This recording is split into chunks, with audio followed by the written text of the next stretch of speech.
নমস্কার বন্ধুরা, welcome to ST unique sports. Lords test পুরো জমে ক্ষীর। ইংল্যান্ড যা পড়াশোনা করে আসছে সবই সিলেবাসের বাইরে প্রশ্ন আসছে ইন্ডিয়ার তরফ থেকে। ইন্ডিয়ার বোলিংয়ের কাছে রীতিমতন কিন্তু ইংল্যান্ড প্রচণ্ড পরিমাণে কঠিন পরীক্ষার মধ্যে পড়েছে। তাদের বাসবল একদম উঠে গেছে, ওসব খেলা ছেড়ে দিয়েছে তারা। তাদের এখন লক্ষ্য হচ্ছে যা হোক করে উইকেট টিকিয়ে রাখা, কিন্তু তারা যে উইকেট টিকিয়ে রাখতে পারবে না তৃতীয় টেস্টের ডে 4-এ সেটা তোমাদের জানিয়েছিলাম। তো সেরকমই একটা হাড্ডাহাড্ডি কিন্তু আমরা ডে 4-এর লড়াই দেখলাম। ইন্ডিয়ার সামনে আর টার্গেট বাকি রয়েছে মাত্র 135 রান। তো কিভাবে আজকের দিন যাবে, কীরকম খেলা হয়েছে কালকে, সমস্তটা নিয়েই কিন্তু আলোচনা রয়েছে এই ভিডিওতে। তাই ভিডিও শুরু করার আগে একটাই রিকোয়েস্ট, চ্যানেলে যারা প্রথমবারের জন্য এসেছো মনে করে চ্যানেলটাকে সাবস্ক্রাইব করে নাও। তো প্রথমেই যদি আমরা ইন্ডিয়া টিমের বোলিং নিয়ে কথা বলি, তো বোলিং তো দুর্দান্ত হয়েছিল, যেখানে সিরাজ তার স্পেলের প্রথমে এসেই কিন্তু জোড়া উইকেট তুলে নিয়ে ইংল্যান্ডকে যথেষ্ট চাপে রেখেছিল। তার পরবর্তী সময় যে সমস্ত প্লেয়াররা ভাবছিলাম যে হয়তো ধরে খেলবে, সেখানে অবশ্যই নজর ছিল হ্যারি ব্রুকের দিকে, যে সে কীরকম করে, কিন্তু সেও কিছুটা অ্যাগ্রেসিভ মেন্টালিটিতে খেলে 23 রানে আউট হয়ে যায়। বেন স্টোক 33 রান, তার ওই 33 রানই রয়েছে, সেখানেই সে আউট হয়ে যায়। তার পরবর্তী সময় একজন পুরো এসে আগুন ধরানো বোলিং করে দিয়েছে, ওয়াশিংটন সুন্দর। তো সুন্দর বোলিং করেছে, 12টা ওভার বল করে 4টে বড় উইকেট নিয়েছে এবং ইকোনমি তো দুর্দান্ত, তার দুর্দান্ত ইকোনমি। 2 ওভার মেডেন ওভার, মাত্র রান দিয়েছে 22 রান। রবীন্দ্র জাদেজা উইকেট না পেলেও কিন্তু কৃপন বোলিং করে দিয়ে চলে গেছে, যথেষ্ট এফেক্টিভ বোলিং। আকাশদীপ একটা উইকেট, নীতিশ কুমার রেড্ডি সেও কিন্তু একটা উইকেট, সিরাজ 2টো উইকেট এবং জসপ্রীত বুমরা 2টো উইকেট। তো ওভারঅল গোটা টিম মিলিয়ে কিন্তু তারা 10-10টি উইকেট তুলে নেয়। সেখানে কিন্তু ইংল্যান্ড মাত্র 192 রান করে।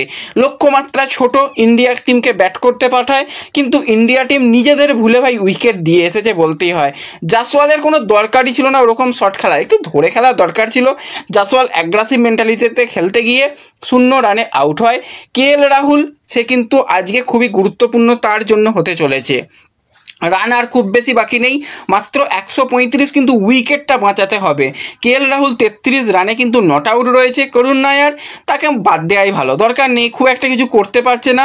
নায়ার সেই মাত্র 14 রান করেছে। সুমন গিল 6 রানে আউট হয়ে গেছে। আকাশদীপকে পাঠানো হয়েছিল যে উইকেট পড়লে ভাই অসুবিধা আছে, অন্য উইকেট পড়ে গেলে দরকার নেই, তুমি যাও একটু ধরে খেলো। আকাশদীপ কিছুটা প্লে অ্যাক্টিং করেছে, ভালোই লাগলো। সেখানে সেও 1 রান করে বেন স্টোকের বলে আউট হয়ে গেছে। তো আজকে তো সেরা লড়াই হবে, যেখানে ইন্ডিয়া টিমের দরকার মাত্র 135 রান, হাতে রয়েছে 6টি উইকেট। ইংল্যান্ড চেষ্টা করবে 6টা উইকেট যত তাড়াতাড়ি তুলে নেওয়া যায়, সেই চেষ্টা তাদের থাকবে। ইন্ডিয়া টিমের জন্য সবথেকে গুরুত্বপূর্ণ পার্টনারশিপটা হতে চলেছে কেএল রাহুল এবং ঋষভ পান্টের মধ্যে। রাহুল 33 রান করেছে, অন্তত সে যদি এখান থেকে 20 থেকে 30 রান করতে পারে, তার পরবর্তী সময় ঋষভ পান্ট সেও যদি 20-30 রানের একটা মোটামুটি 50 রানের একটা পার্টনারশিপ হলে তারা কিন্তু পুরো ম্যাচকে পকেটে পুরে ফেলতে পারে। এবং এখনও ব্যাটসম্যান আমাদের কাছে রয়েছে রবীন্দ্র জাদেজা, যে কিন্তু ব্যাটিংটা সেরা করছে, তার সেই ধারাবাহিকতাটা আজকে তো প্রয়োজন রয়েছে। নীতিশ কুমার রয়েছে, এছাড়া ওয়াশিংটন সুন্দর রয়েছে। তো আমাদের হাতে এখনও কিন্তু ব্যাটসম্যানের অভাব কিছু নেই, কিন্তু ইংল্যান্ড প্রথম যে স্পেলটা, প্রথম 1 ঘন্টা কিন্তু ইন্ডিয়াকে একটু মাথা ঠান্ডা করে খেলতে হবে।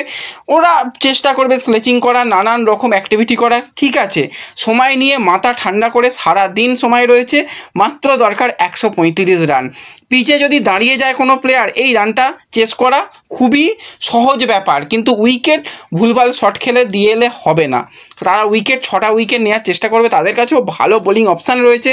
হ্যাঁ, কালকে খুব একটা ভালো বোলিং করতে দেখা যায় না, জোফরা আর্চারকে খুব একটা ভালো লাগলো না, সাধারণ মানের বোলিং। বেন স্টোক কিন্তু উইকেট নিয়ে চলে গেছে। ব্রাইডন কার্স রয়েছে, ক্রিস ওকস রয়েছে, তারা কিন্তু চেষ্টা করবে যে ম্যাচটাকে তাদের দিকে নিয়ে যাওয়ার। ম্যাচ কিন্তু এখন 50-50 রয়েছে। যদি ইন্ডিয়া টিম 1টা বা 2টো উইকেট কম হারাতো তাহলে ইন্ডিয়া টিমের দিকে পাল্লা অনেকটা ভারী থাকতো। যেহেতু উইকেট পড়েছে, ইন্ডিয়াও চাপে থাকবে, কিন্তু ইন্ডিয়ার কাছে ব্যাটসম্যান রয়েছে, আশা তো রয়েছে।